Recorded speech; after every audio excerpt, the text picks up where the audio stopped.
Suite de votre télématin en compagnie de Sylvie, de Christelle et de Jérôme. Bonjour. Bonjour. Bonjour. Vous avez vu, sur un bonjour, vous avez compris, ils sont en pleine forme, ils sont contents d'être là. On commence avec vous, Christelle. On va parler du riz. Donc, on va ouvrir un chapitre nutrition. C'est une céréale très appréciée, le riz, évidemment. Alors, c'est sain, c'est plutôt peu calorique, mais vous allez nous montrer que certains riz peuvent nous réserver de mauvaises surprises. Oui, et puis la surprise aussi aujourd'hui, c'est qu'on va vous parler du riz français, parce qu'il n'y a pas que du riz en Asie. Quand on évoque le riz, on évoque les grands plateaux d'Asie. Mais non, nous avons notre propre riz français en Camargue, un riz magnifique, 75 000 tonnes produites chaque année de riz, et donc un riz complet, un riz blanc, un riz rouge. Un riz noir. Un riz rond. Un riz noir, exactement, un riz rond. Alors l'idée, c'est de se dire quand même, mais dans tous ces riz, est-ce qu'ils sont tous intéressants pour notre santé? Eh bien non. C'est la question. Eh bien non, parce que surtout quand on mange des sushis, mais ça c'est un autre sujet, on pense manger sainement. Attention, tous les riz ne sont pas bons pour notre santé. En tout cas, ils ne sont pas mauvais.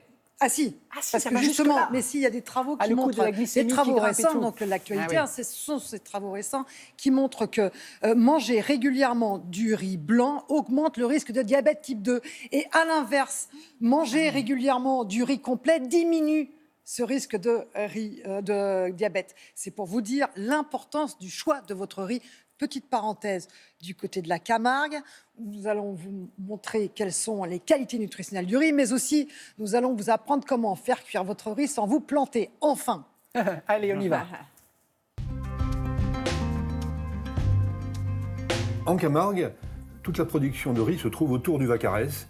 C'est tous les points rouges. C'est des rotations, donc ça change tous les ans. Donc il y a une mosaïque de production entre le riz, les milieux naturels et d'autres cultures. On est capable de produire pratiquement tous les riz, sauf tous les riz basmati. On est capable de produire des riz colorés, bien sûr, des riz parfumés, des riz à sushi, des riz à saké maintenant, et bien sûr des riz à risotto. En Camargue, on trouve du riz blanc, comme dans tous les pays du monde, naturellement, du riz dont on a éliminé le péricarpe, ou du riz rond, qui est un riz qui permet de faire des risottos. Mais ce sont deux riz qui ont perdu leurs caractéristiques nutritionnelles les plus intéressantes, parce que finalement, ce sont des riz avec des index glycémiques élevés, c'est-à-dire que ce sont des riz qui vont apporter du sucre rapidement dans le sang lors de la digestion. Donc il faut limiter la consommation à 1 ou 2 bols par semaine. Pour bénéficier des avantages nutritionnels du riz de Camargue, il faut les consommer complets, que ce soit sous forme de riz brun, sous forme de riz rouge ou de riz noir. Pourquoi complet? Parce que dans cette enveloppe extérieure qu'on a éliminée pour faire du riz blanc, se retrouvent en fait les vitamines, les protéines et des graisses très particulières, et en plus des colorants qui sont des protecteurs contre le vieillissement cellulaire. Le riz complet a cet intérêt par rapport au riz blanc, c'est justement d'être avec un indice glycémique beaucoup plus bas, c'est-à-dire que le sucre va se retrouver beaucoup plus lentement dans le sang et sera bien meilleur pour la santé. Cuisson du riz noir, je vais préparer déjà un petit bouillon dans de l'eau, puis des légumes qui sont un petit peu fatigués qu'on n'utilise pas. On va rajouter dessus un petit peu de graines de coriandre pour donner un peu de poivre, fleurs, romarin, un peu de thym, un peu de laurier. Je le mets sur le feu 10 minutes, filtré, et ça va me servir de base de cuisson. Maintenant, dans ma casserole, je vais mettre un volume de riz noir, et je vais mettre 3 volumes de bouillon.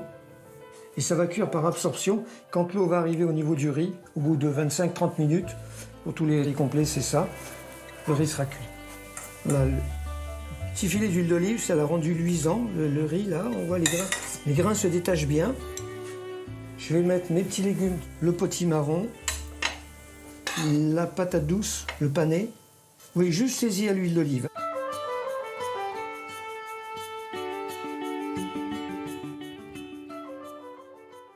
On a appris plein de choses grâce à vous, Christelle. Donc du coup, là maintenant, on va classer les différents types de riz en fonction de leur intérêt pour notre santé. Leur capacité à augmenter le taux de sucre dans le sang après la digestion.